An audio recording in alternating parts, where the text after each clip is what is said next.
Hey everyone, Condor K, and well, a little different thing about this episode specifically. The original audio recording of it, well, I did, was not really all that good for a variety of reasons. So, instead, I'm just gonna be sitting here, watching it through and commenting over it. So, commenting over the commentation. So, it's not live. What I'm saying right now is not live, obviously, as you can tell. Anyway, this is Chapter 5X, Unbroken Heart, the Ephraim chapter, the side story, the what is Ephraim doing, what is he up to thing. As you saw there, he has a unique lance on him called Regin Leaf, I think. I don't know. It works just like Erica's rapier. It's very good. And this is me looking at the names and everybody's stuff. But yeah, Ford, the blonde-haired red knight, is Franz's older brother, who we know Franz from, well, he's with the rest of the group right now. And Kyle is just a buddy, and Orson is just a buddy. Nothing else really special there. Anyway, this chapter, since I do know how it ended, now, after the fact, was a bit tougher than I remember. Or at least not like that, but it was actually easier than I remember. I don't know, because you only have 4 people and you're taking on quite a lot of enemies, but it's actually it's not the hardest thing in the world. That's what it is. There I am, messing with the weapon. Ended up going with the sword. I probably should have gone with the lance, given that the sword has a disadvantage against lances. Whatever. Anyway, this chapter gives you Ephraim, Kyle, and Ford, who are all pretty good units on their own, and then gives you Orson, who is just like Seth. He's overpowered, so to speak. At least compared to everybody else in this chapter, including all the enemies. So that's cool. What was that guy's name? Well, I guess he doesn't have a name. Anyway, what can I chat about here? Because that was another reason that I kind of undid the recording. There was a lot of blank space. A lot of just me trying to think about what to say. Oh, and there I picked up a door key for the door right here. And then there's, inside that room, there's 2 treasure chests and 2 guys. The 2 guys in there have the other chest keys. Very useful. That they're all right there next to it. Of course, that's not going to be the case all the time, unfortunately. So you're gonna wind up with situations where you need like a key or something. Oh, is this the fail right here? Oh yeah, it is. God damn it. Son of a bitch, Ford. And it gets really frustrating later on when you don't have enough chest keys for the chests. I do have Colm, who has a lockpick, but I haven't been using him a lot. I wish that I had been, because he's very useful. But here's the thing. There is a version of, what is it called, lockpick?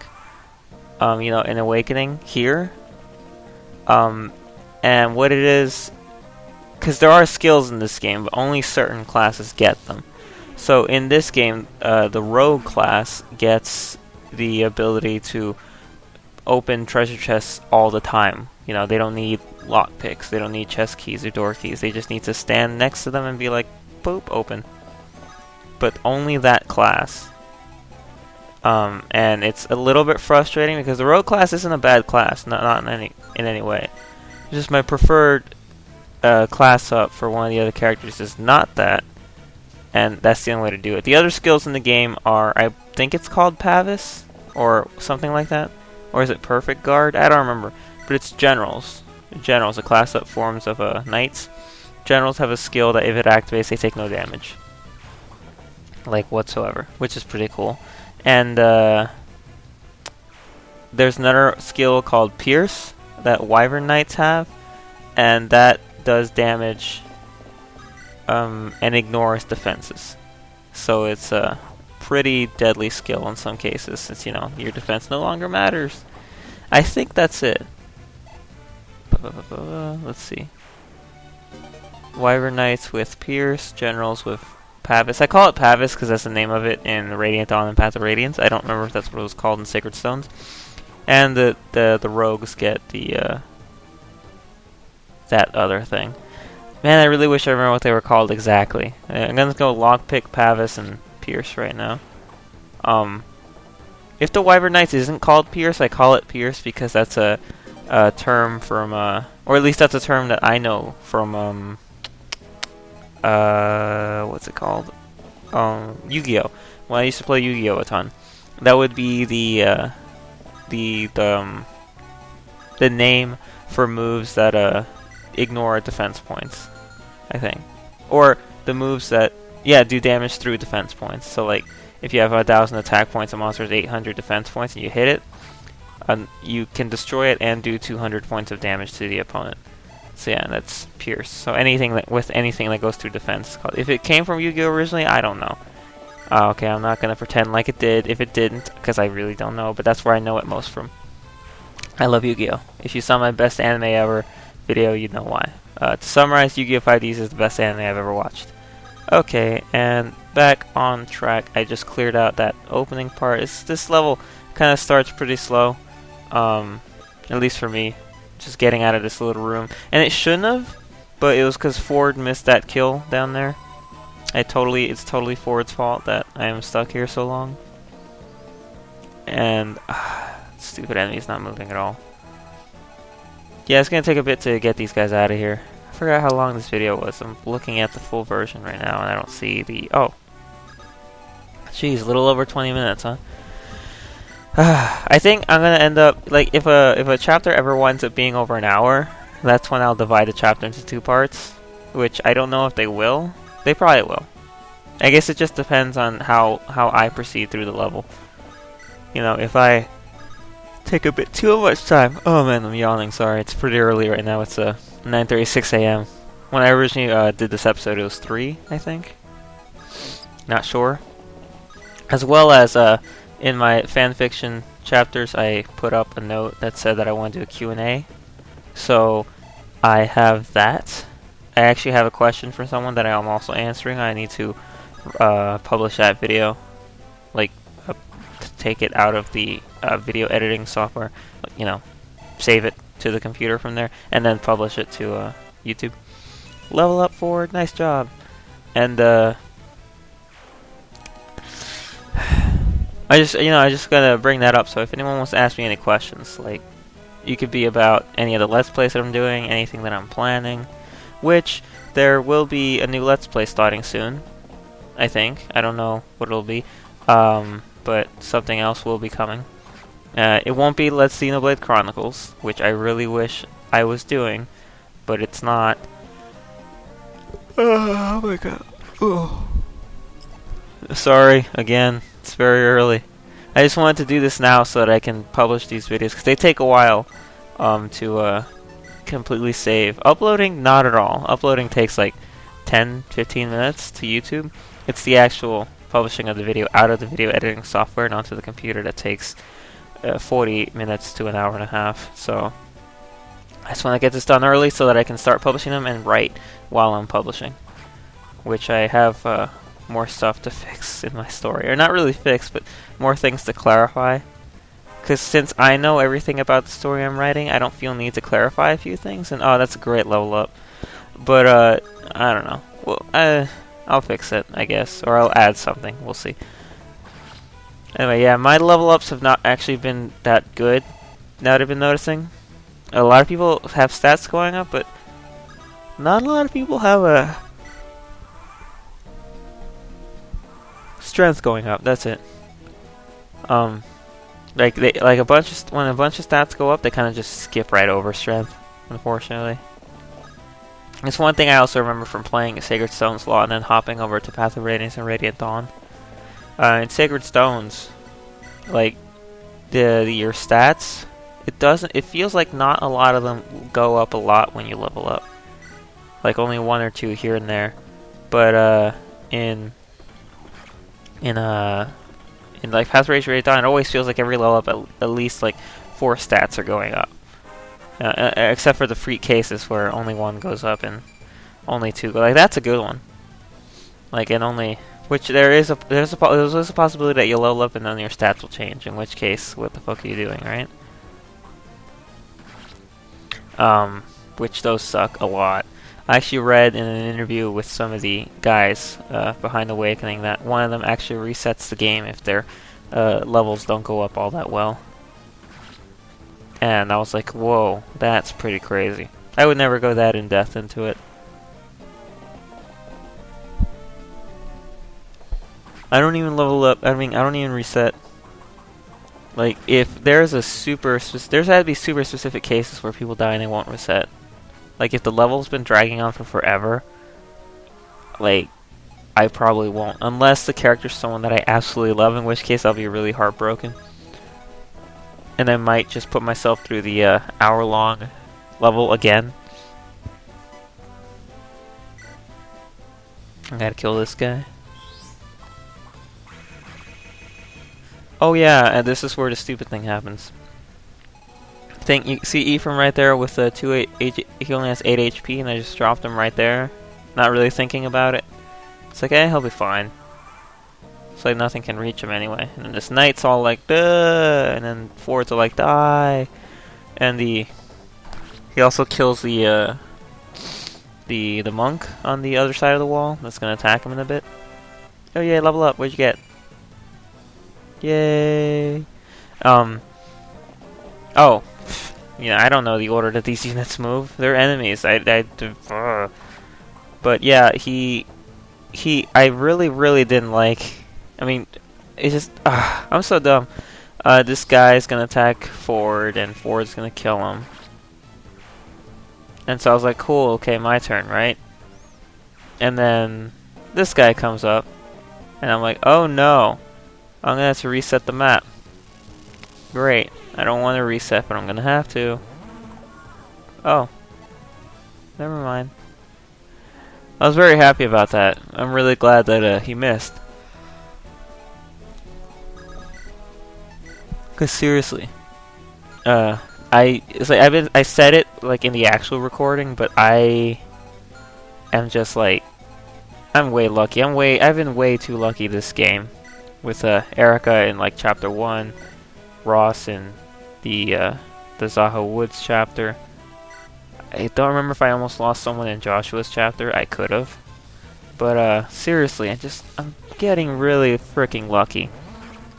Like, some of these things that I'm doing are very dumb oversights, and it really looks like like, my thing where I said that I played this game like 20 times is a lie, but it's not. I straight up have.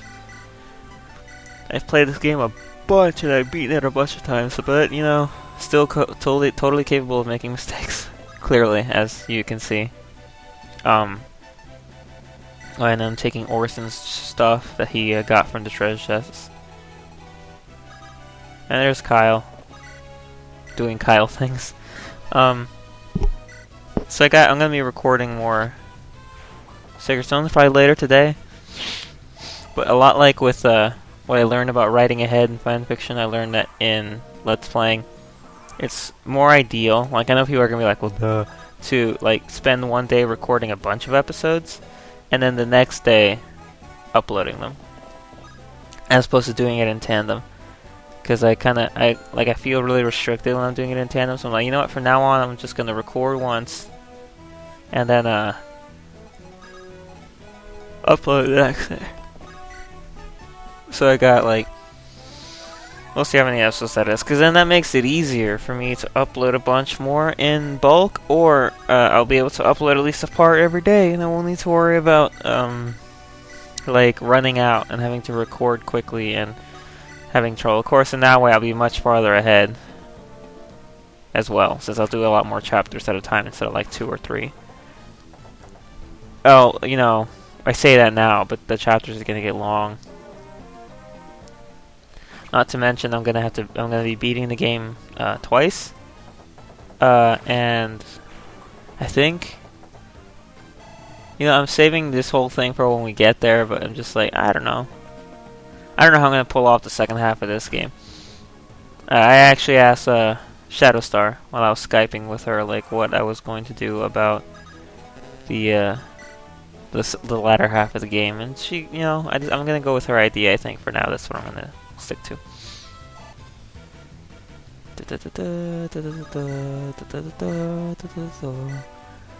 Alright, we're about almost there, kind of.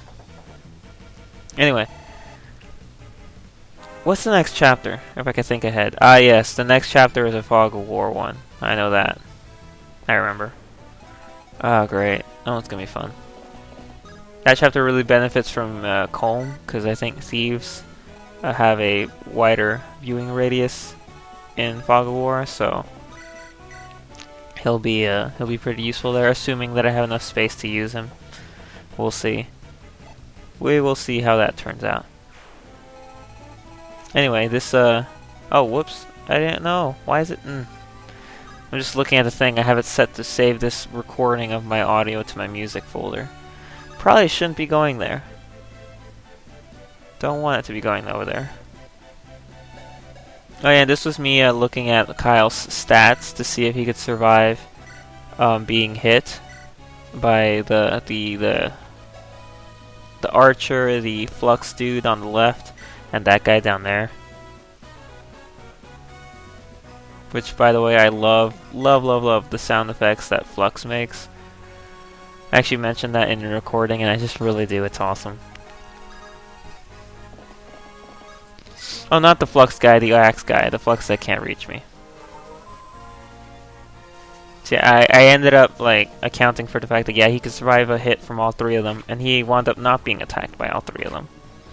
I think he only took 2 hits. Although that archer is a very big wuss. There's another level up. So seriously, like, I know that I said that if you don't want to use Seth... Oh no, he did take all 3 hits, that's weird. If you don't want to use Seth, you're totally allowed not to. But, yeah, because, you know, he can take EXP like crazy. If you want to use him, though, you can. Orson, on the other hand, I advise against using. Like, seriously, you don't need to. Like, at all. Unless you're, like, in a really tight spot, and I mean really tight. Like, if I had noticed that the Flux guy, that Ephraim was in his range, and might have been killed by him, I would have sent Orson ahead to kill that guy. You know, just in case. But, in any other situation, hit, yes. In any other situation, I really do not recommend using Orson in this chapter. For various reasons, which I will get to in a bit. I think. I did mention this in the video, but, you know. I just decided I really should stop talking ahead about the future of the game. Don't know why, but I don't think it really matters. Okay, night, dude. I like how when they walk, they like take off their chest plate and use it as a shield. That's really cool. I said this before, but I really like these little sprites. They're really cool. Douchey. Stupid mage. And I had to chase down this archer because he ran away and healed himself. What a wimp. I really hate when the enemies do that. I mean, it makes sense. They were hurt. Of course they're going to heal themselves. It's just really frustrating when you only have one guy in close range, because then you have to keep chasing them, they have to keep healing. Especially if you can't kill them in one go.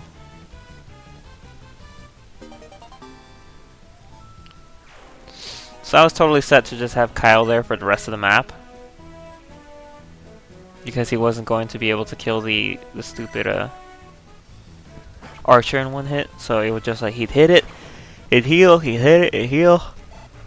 Oh wait, the elixir would run out because the elixir only has 3 uses.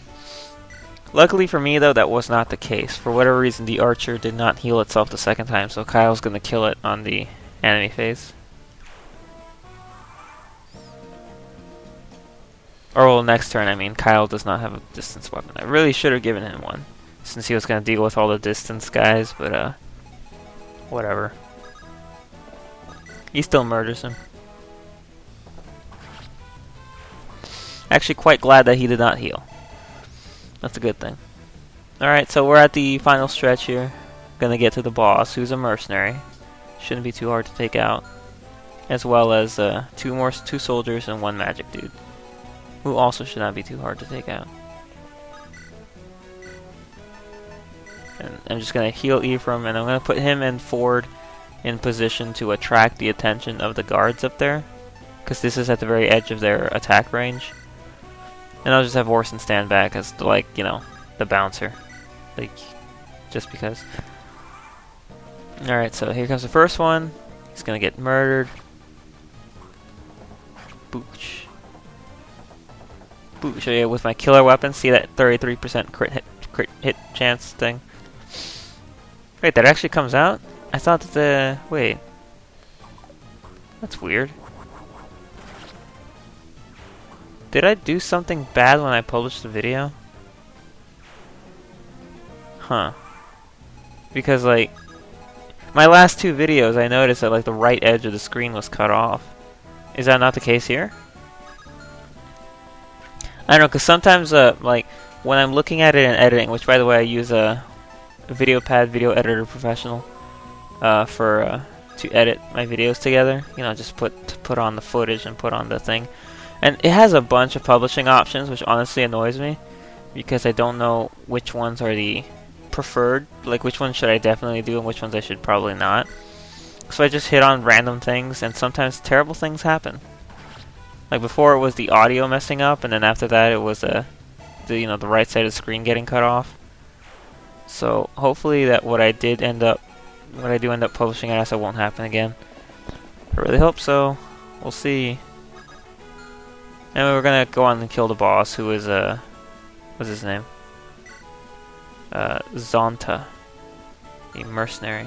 Oh yeah, and I'm gonna look at his information, just cause. So Zonta, the leader of a whoa. What are you doing? Go back. The leader of a mercenary band working in the pay of Torado. It was the guy from the cutscene prior, talking to oh well, this was in the last part. Talking to what's his face? Walter. Fuck Walter. Here we go. Regin Lee. Stab him in the face. Do you truly think you can take us with those numbers? Imbecile, you'll learn the error of your ways. And Ephraim's like, whatever, critical, dead. But Lord Torado, it can't be. Were we merely pawns? Yeah, you were. Man, get out of here. I'm so done with this chapter, I'm out. So I love it when the good guys, when I can pull off a crit in the boss and just take him out in one go. It's great. I know people are like, isn't that like anticlimactic? Maybe, but sometimes bosses are really frustrating. It just gets worse as we go along. We secured the entire castle. You were brilliant, Prince Ephraim. What a plan, what a battle. I estimate at least half of the enemy troops are in the field. We took the castle, we don't have the manpower to hold it in a siege, because there's only 4 of you! There's no point in lingering here, let's continue on to Grotto Keep. Prince Ephraim, things have taken a turn for the worse. Of course they have. I took a look around the castle perimeter. We're surrounded. What? Grotto sent reinforcements? So quickly? Possibilidad? What should we do? We must escape. Yeah, simple enough.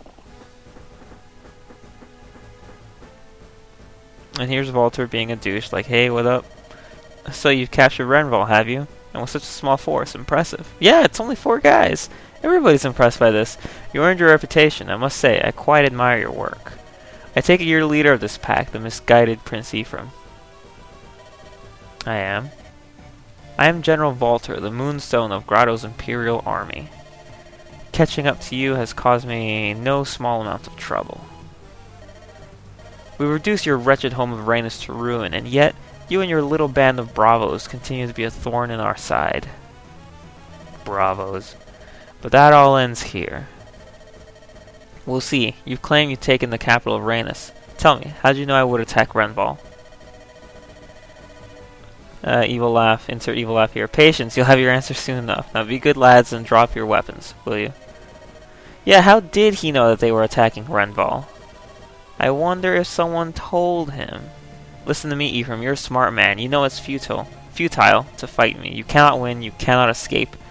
Accept the reality of your situation and surrender to me. Futile, futile, I don't think it matters. Insert evil laugh here again. That's right, if you do, I'll let you live. I hold your life in the palm of my hands. Do not test my good humor. Your good humor? You don't have any humor. You're creepy. Let's look at his face. Now come over here.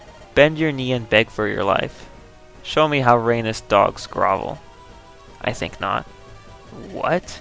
You said your name was Walter, didn't you? Well, I'm sorry, Walter, but I don't have the time to waste playing games with you.